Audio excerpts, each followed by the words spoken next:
Hurricanes, a natural phenomena. These tropical storms are known for being highly impactful to the environment and to society. Hurricanes are classified when the tropical storm's average wind speed is greater than or equal to 74 miles per hour. To put this into perspective, according to the Movative statistics, the average global speed that a car is traveling at is 18.6 miles per hour.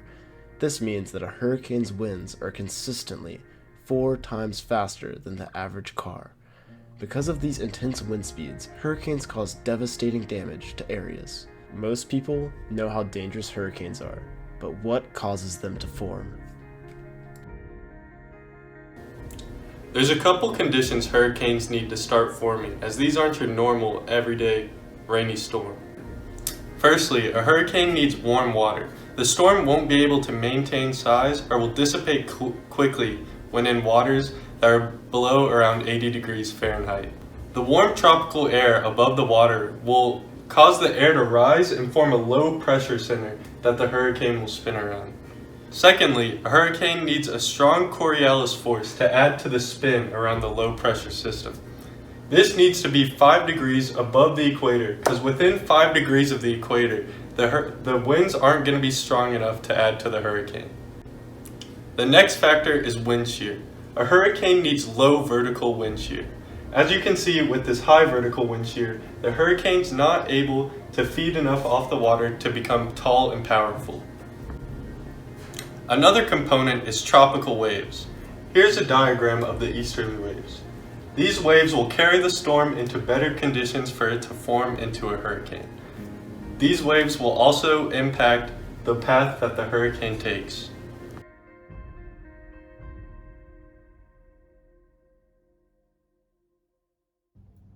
Hurricane pathing is widely varied and hard to accurately predict. As shown here, you can see hurricane pathing from the year 2000 to the year 2005, which covers some of the most famous hurricanes known to date. One of the influences on a hurricane's path is ocean currents. Ocean currents affect the hurricane's path by moving warm water around, which is the power source for the hurricane, as they often want to be around this warm water so they can become stronger. Another major influence on hurricanes is pressure centers. As hurricanes are cyclones and they like to spin around areas of low pressure, they will follow the Earth's areas of low pressure around. And finally, one of the most important influences on hurricanes' pathing is winds. Often, hurricanes follow environmental wind patterns to move into specific directions. But more specifically, since hurricanes form off the coast of Africa, just barely off the equator, as Ben said earlier, 5 degrees, these hurricanes will be influenced and pushed into the mid-latitudes by trade winds, and once in the mid-latitudes, will be influenced by the easterlies and stuff like the Bermuda High.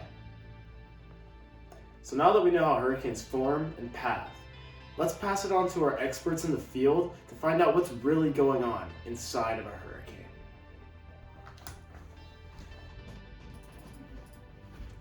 Thank you. So, you're here to learn about the parts of a hurricane. The 3 most important parts for you to know are the eye, which is located in the center of the storm, the eye wall, which surrounds the eye in the storm, and the rain bands, which spiral around the outside of the hurricane. Now, according to statistics from weather.gov, we know that hurricanes are 300 miles long.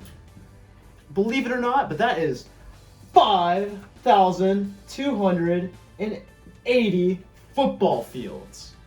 Now, to get more into depth of the parts of the hurricane, we'll swap it around.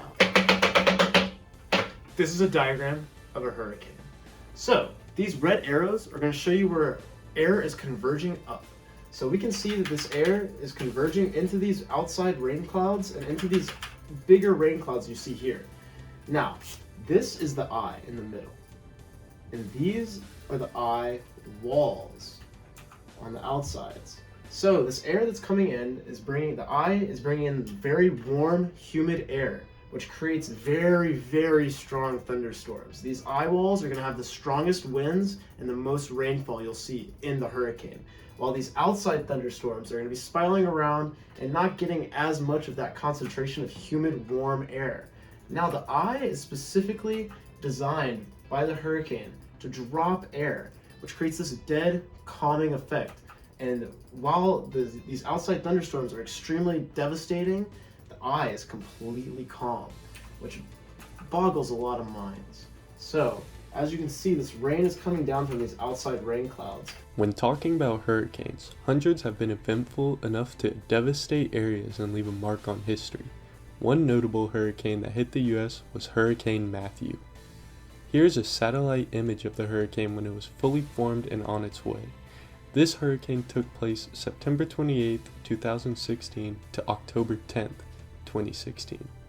A total of almost 2 entire weeks. Matthew caused $16.47 billion in damages to the areas affected by it.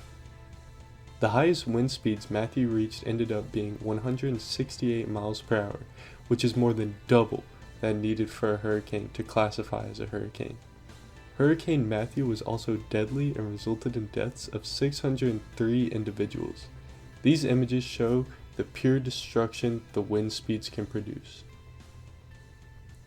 Hurricane Matthew caused severe damage to the state of South Carolina. The flooding alone due to rains caused power outages for around 600,000 people. These power outages lasted anywhere between a couple days and a couple weeks for the residents of South Carolina. Adding in the damage over 1,200,000 trees falling, the winds of Hurricane Matthew were just as destructive. They even led to the closure of certain parts of Interstate I-95. We sat down with 2 individuals to hear about their experience of Hurricane Matthew. So where are you from? I'm from Florence, South Carolina. I'm from initially New Jersey, but now Charleston, South Carolina. So where were you while the hurricane was passing?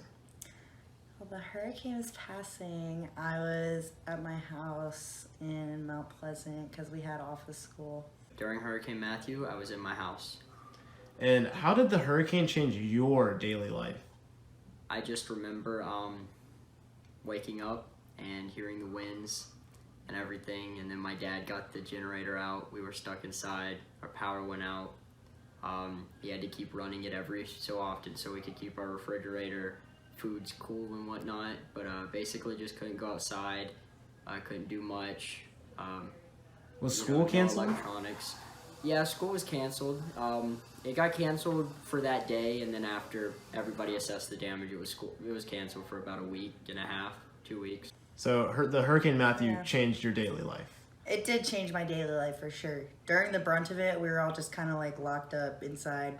Couldn't go anywhere because everything was all flooded and everything. So did you observe anything after the hurricane passed? Yes, actually. There was a palm tree that fell onto my car and just completely ruined my car. Wow. How did that affect your life after the hurricane? That affected my life a lot after I had to share a car with my sister for the rest of high school. And that was kind of a hassle when our schedules didn't match up. Overall, around our house, it wasn't too bad of damage, but the fence, we had to get a new fence because that broke, but it was a pretty old fence. We had to get new shingles because it ripped the shingles off of our house, which was pretty bad damage. There was floods everywhere. I remember my dog got out, so I had to chase him down, and I just remember I had to run through like puddles that were inches deep of water, and it was just a bunch of trees everywhere as well. Was anyone that you knew badly affected? So some of my friends that lived like very downhill, kind of like, I guess closer to sea level, I don't really know. A few of their houses got flooded and they had to do a bunch of renovations and stuff. That sounds pretty bad. So I would definitely say that's worse than my car because I got to share a car with my sister.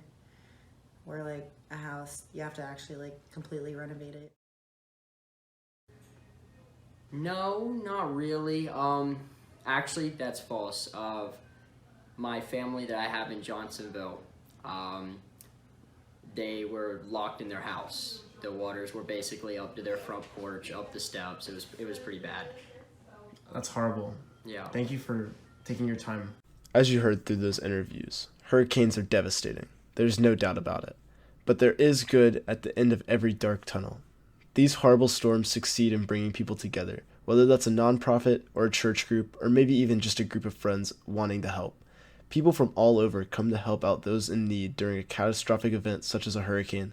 The world may be a scary place, just like a hurricane, but hurricanes prove that we have each other's backs through thick and thin, and to us, there's something beautiful about that.